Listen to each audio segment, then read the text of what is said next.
Mbak Siti melepas sepatu hak tingginya dan menggunakannya untuk mengaduk kopi. Lalu, dia menyajikan kopi itu kepada seorang penumpang wanita. Tapi penumpang itu bahkan lebih keterlaluan. Dia mendorong cangkir kopi itu hingga tumpah ke tubuh Mbak Siti.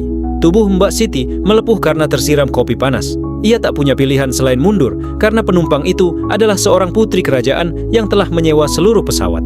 Kemudian, Mbak Siti membawa secangkir kopi baru. Tapi saat itu, sang putri memperhatikan cincin yang dipakai Mbak Siti ternyata sama persis dengan miliknya. Ia memaksa Mbak Siti untuk melepaskannya sambil mengejek, cincin semahal ini tak pantas dipakai oleh orang miskin.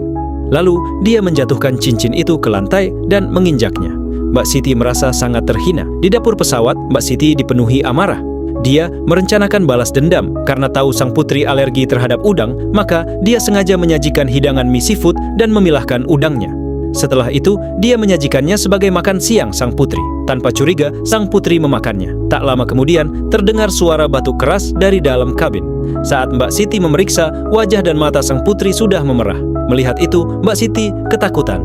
Begitu pesawat mendarat, sang putri langsung dilarikan ke rumah sakit. Mbak Siti menghela napas lega. Tapi, saat ia memasuki ruang tunggu bandara, berita di televisi melaporkan bahwa sang putri telah meninggal secara tiba-tiba. Karena statusnya sebagai anggota kerajaan, jenazah sang putri harus segera dipulangkan ke negaranya. Dan permintaan terakhir sang putri adalah agar Mbak Siti mengantar jenazahnya sendirian. Wanita itu tak bisa menolak, ia duduk di barisan paling belakang. Tapi pesawat terkena arus udara kuat. Peti jenazah sang putri terjatuh secara tak terduga. Mbak Siti ketakutan. Ia meminta bantuan kepada kapten, tapi diabaikan. Mbak Siti tahu arwah sang putri datang untuk balas dendam. Ia panik dan mengetuk pintu kokpit berkali-kali, tapi tak ada respons. Ia pun mengambil kapak dan memecahkan jendela kabin.